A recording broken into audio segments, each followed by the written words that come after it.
ലൈംഗിക പീഡന ഭ്രൂണഹത്യാ കേസിൽ മുൻകൂർ ജാമ്യത്തിനായി ഹൈക്കോടതിയെ സമീപിച്ച രാഹുൽ മാങ്കൂട്ടത്തിൽ എംഎൽഎ ബലാത്സംഗ കേസ് നിലനിൽക്കില്ല എന്നും പരാതി തിരഞ്ഞെടുപ്പ് മുന്നിൽ കണ്ടാണെന്നും ഹർജിയിൽ പറയുന്നു. രാഹുലിനായി പ്രത്യേക SIT തമിഴ്നാട് കർണാടക അതിർത്തികളിൽ പരിശോധന നടത്തി. മുൻകൂർ ജാമ്യാപേക്ഷ തിരുവനന്തപുരം ജില്ലാ സെഷൻസ് കോടതി തള്ളിയതോടെയാണ് രാഹുൽ മാങ്കൂട്ടത്തിൽ ഹൈക്കോടതിയെ സമീപിച്ചത്. ബലാത്സംഗ കേസ് നിലനിൽക്കില്ലെന്നും പരാതി തെരഞ്ഞെടുപ്പ് മുന്നിൽ കണ്ടാണെന്നും ഹർജിയിൽ പറയുന്നു. മുൻകൂർ ജാമ്യ ഹർജിയുടെ പകർപ്പ് 24-ന് ലഭിച്ചു. അതിജീവിത പരാതി നൽകിയത് ശരിയായ ദിശയിലല്ലെന്നും പരാതി നൽകാൻ വൈകിയെന്നും ഹർജിയിൽ പറയുന്നു.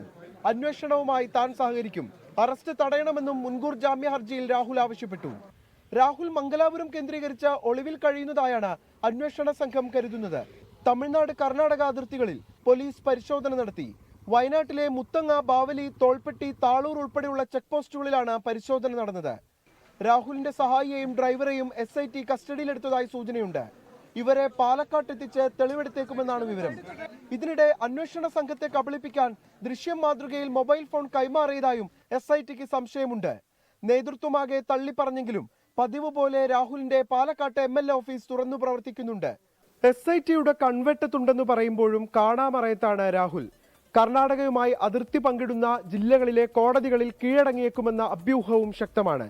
ജയൻ കല്യാശ്ശേരിക്കൊപ്പം പാലക്കാട് നിന്ന് നിഖിൽ പ്രമേഷ്, 24. ലോകത്തെവിടെയായാലും ഏത് സമയത്തും 24 വാർത്തകളും ഓഗ്മെന്റഡ് റിയാലിറ്റി പാക്കേജുകളും എക്സ്പ്ലെയിനറുകളും വിശദമായി കാണാൻ ഞങ്ങളുടെ YouTube ചാനൽ നിങ്ങൾക്ക് സബ്സ്ക്രൈബ് ചെയ്യാം.